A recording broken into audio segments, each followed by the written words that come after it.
कभी रात के 2-3 बजे जब दिमाग चुप नहीं होता, तब एक अजीब सा एहसास आता है कि यार, जिसके ऊपर सबसे ज़्यादा भरोसा किया था वही आज पास नहीं है।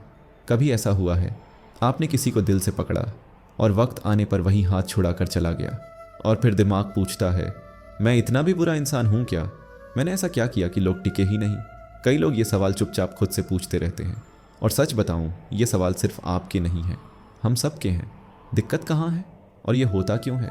देखो, एक कड़वी चीज़ समझ, लोग हमेशा वैसे नहीं रहते जैसे हम चाहते हैं, और असली गड़बड़ यही होती है कि हम उम्मीदें बनाते जाते हैं और फिर उन्हीं उम्मीदों का बोझ उठा उठा कर गिर जाते हैं। हम सोचते हैं कि जिसने साथ देने का वादा किया है वो हमेशा देंगे, पर जीवन ऐसे नहीं चलता। लोग बदलते हैं, परिस्थितियाँ बदलती हैं, रिश्तों के इरादे बदलते हैं, और इससे भी बड़ी बात, हम इंसान कंट्रोल फ्रीक होते हैं। हमें लगता है कि अगर मैंने इतना प्यार दिया, इतनी लॉयल्टी दी, तो सामने वाला भी वैसा ही देगा। लेकिन ज़िंदगी इस हिसाब किताब से नहीं चलती।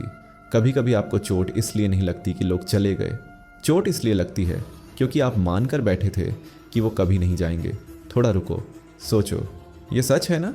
अब ज़रा गीता की तरफ चलते हैं, लेकिन एक अलग तरीके से। अर्जुना को अगर तुम आज के ज़माने में रखो तो वो कोई सुपर हीरो टाइप बंदा नहीं था। वो भी कंफ्यूज था, डरता था, टूट गया था। उसे भी लगता था, क्यों मेरे ही हिस्से में इतना दर्द? वो भी ओवर थिंकिंग में फंस जाता था।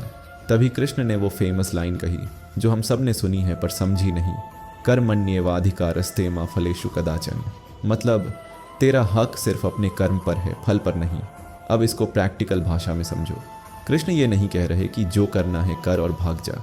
वो कह रहे हैं, जो तुम्हारे हाथ में है उसे पूरा कर, जो तुम्हारे हाथ में नहीं है उसे लेकर मत जल।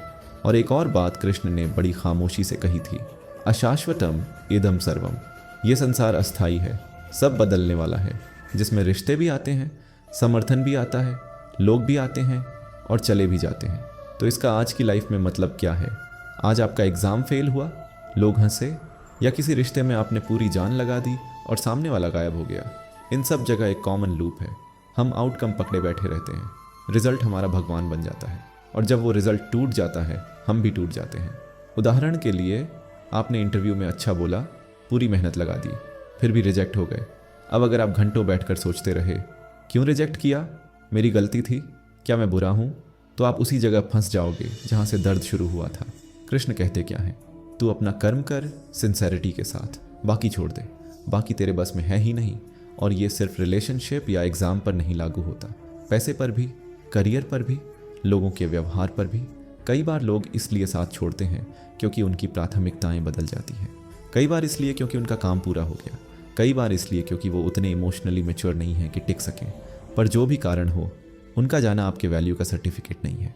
सबसे बड़ा लेसन, एक्सपेक्टेशंस जितनी ज़्यादा, दर्द उतना ज़्यादा। गीता की रियल लाइफ बेस्ट प्रैक्टिसेस में ये 3 बातें सबसे ब्रूटल लेकिन सबसे सही हैं। 1, आउटकम को लूज़ करो, एक्शन को टाइट करो।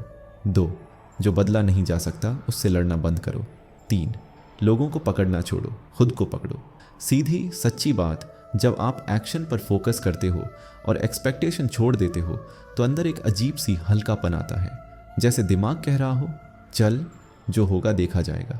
और यही फ्रीडम असली जीत है, क्योंकि दूसरों का साथ कभी गारंटी नहीं है, पर अपना एफर्ट, अपनी क्लैरिटी, अपनी शांति, ये सब आपके कंट्रोल में है। आज बस ये सोचना, अगर अभी इसी वक्त आपने फ्यूचर का डर छोड़कर सिर्फ अपना बेस्ट स्टेप लिया तो आपकी लाइफ अगले 24 घंटों में भी हल्की लगने लगेगी।